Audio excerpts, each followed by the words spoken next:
adalah kelainan genetik darah monogenik yang diwariskan secara autosom resesif dan disebabkan oleh mutasi titik 64 pada gen hemoglobin beta atau HBB.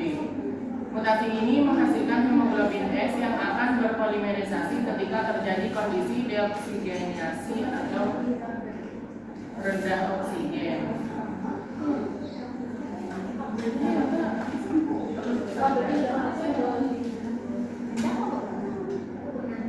Autosom resesif ini yaitu pewarisan sifat atau kelainan genetik yang melibatkan gen yang terletak di autosom atau kromosom non-seks dan bersifat resesif. Selanjutnya, perbedaan antara eritrosit normal dan sel safit. Pada eritrosit normal yaitu memiliki bentuk bikonkav atau cekung di kedua sisi. Selanjutnya memiliki kontur halus dan sifatnya fleksibel, mudah berubah bentuk. Dan yang terakhir, sifat fleksibel ini sangat penting agar sel dapat dengan mudah melewati pembuluh darah terkecil atau kapiler untuk mengangkut oksigen ke seluruh jaringan tubuh. Pada sel sabit yaitu memiliki bentuk yang panjang dan melengkung menyerupai bulan sabit. Sel ini menjadi kaku dan tidak fleksibel. Dan sel ini cenderung tersangkut dan menyumbat pembuluh darah kecil. Nah, penjumbatan ini menyebabkan kerusakan jaringan, rasa sakit, serta membuat sel-sel ini lebih mudah hancur dan menyebabkan anemia.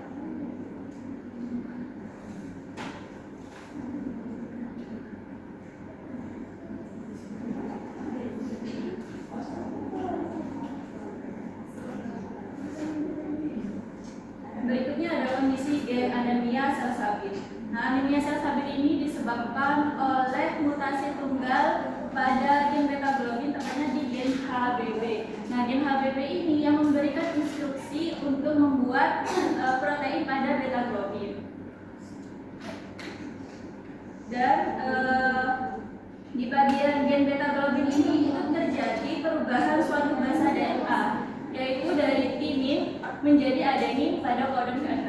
Dan akibatnya asam amino glutamat yang normal atau HbA itu berubah menjadi valin dan membentuk hemoglobin S atau HbS, itu abnormal. Dan ini ada beberapa kombinasi berdasarkan genotif, yaitu kalau HbAA itu normal, kalau yang HbSS itu kedua gen beta globinnya itu bermutasi, jadi menyebabkan anemia sel sabit.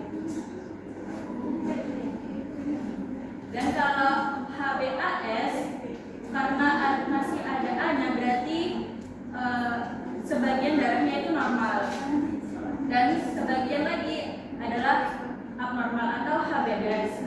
Dan kondisinya yaitu pembawa sifat atau single cell trait, biasanya tidak menunjukkan gejala klinis yang berat.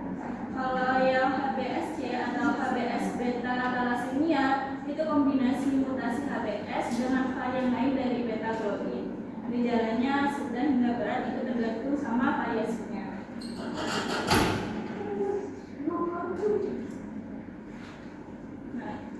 Nah, selanjutnya ada fenotip pada penderita HbSS atau anemia sel sabit. Hemoglobin S itu akan menggumpal atau berpolimerisasi ketika kadar oksigennya itu rendah. Sel darah merah berubah bentuk menjadi sabit, kaku, dan mudah pecah. Nah, karena bentuknya yang tidak fleksibel, sel ini akan menggumpal dan menyumbat pembuluh darah kecil. Dan akibatnya jaringan tubuh bisa kekurangan oksigen atau hipoksia. Kalau yang orang dengan penderita HbAS yang dia umumnya sehat dan sel darah merahnya hanya berubah bentuk dalam kondisi ekstrim seperti kekurangan oksigen, karena sebagian besar sel darah merahnya atau eritrositnya masih normal. Untuk selanjutnya adalah pola dan jenis pewarisan sifat dari anemia sel sabit. Jenis pewarisannya adalah autosomal resesif, di mana gen yang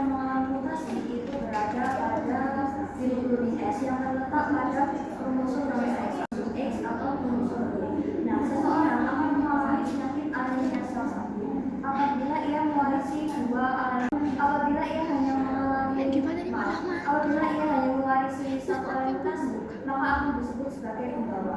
Seseorang sebagai pembawa sifat umumnya sehat dan tidak menunjukkan gejala, namun dapat mewarisi pada keturunannya. Untuk pola dari anemia sel sabit melibatkan dua alel, yaitu A alel mama dan S alel pembawa sifat.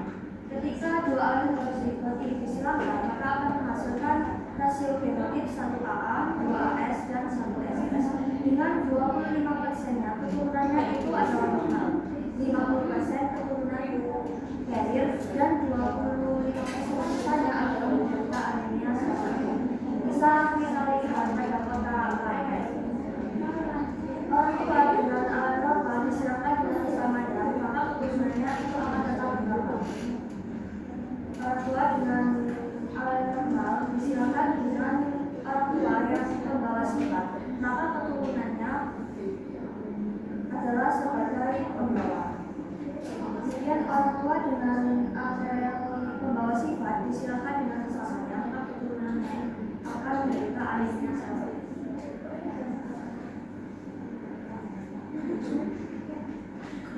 Selanjutnya pada pembentukan mekanisme sel sabit. Pada umumnya dalam sel sabit itu secara manusia bentuknya bikonkav. Karena adanya sel sabit ini mengalami perubahan bentuk menjadi menyerupai sel sabit, di mana terjadi pada awal terjadi mutasi gen pada asam amino yang mengubah glutamate menjadi valin, sehingga dari mutasi tersebut terbentuklah HbS atau hemoglobin S yang saling terikat.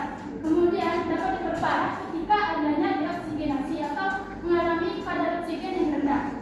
Dengan kadar oksigen yang rendah tersebut, antar HbS yang sedang menggumpal akan terjadi reaksi hidrofobik atau saling tarik menarik, sehingga membentuk polimerisasi HbS, membentuk rantai yang panjang dan dapat mengubah bentuk dari eritrasi tersebut.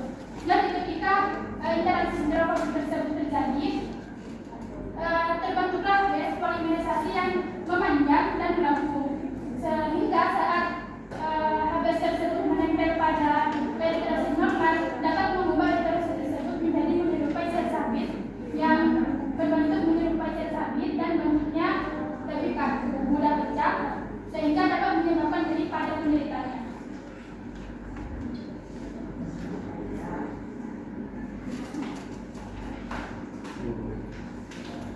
Selanjutnya pada gejalanya itu ada genotipe HbS, HbSS, genotipe HbS, taurinol, beta-nol, thalassemia, juga genotipe HbS, beta-plus, thalassemia.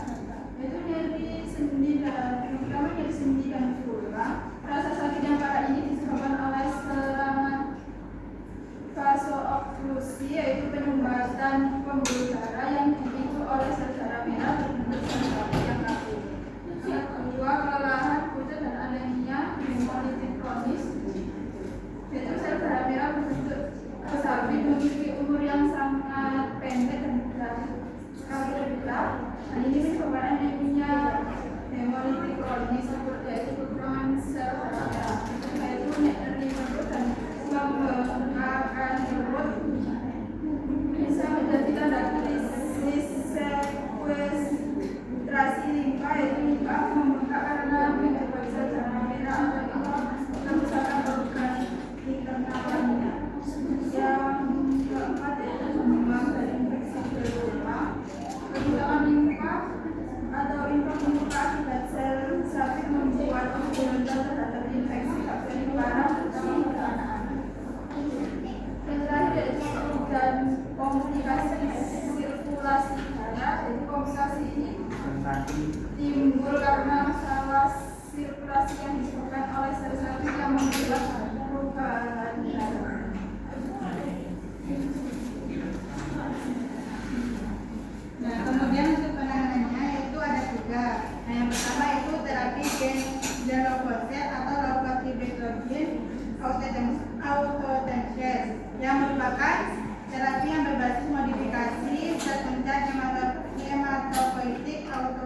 homologous, yang artinya sel punca pasien sendiri.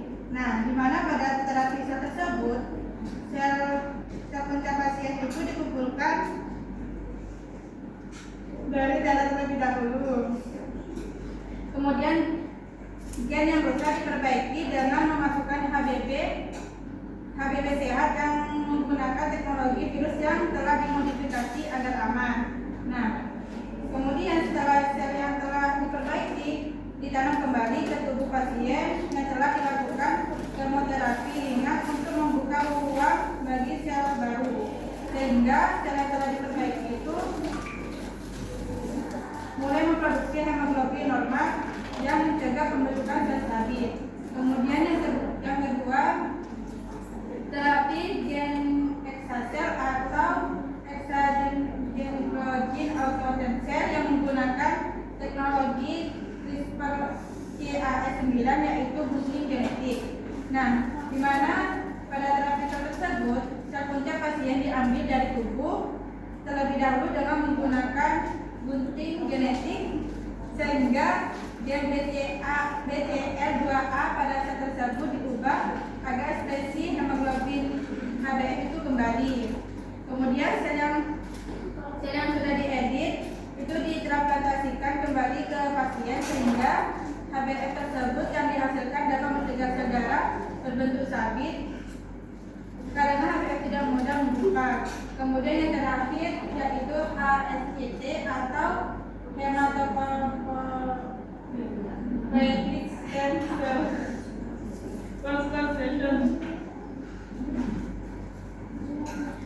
di mana terapi ini adalah transplantasi sel punca darah dari donor sehat. Nah, pasien itu menjalani kemoterapi untuk menghancurkan unsur tulang yang menghasilkan sel stabil. Kemudian sel punca dari donor yang cocok sehingga genetik ditransplantasikan ke pasien sehingga sel donor berkembang menjadi sel darah merah normal dengan hemoglobin sehat. Jadi, ketiga terapi ini membuktikan bahwa inovasi genetika modern mampu mengubah penyakit turunan menjadi kondisi yang dapat disembuhkan. Sudah. Sudah. Next.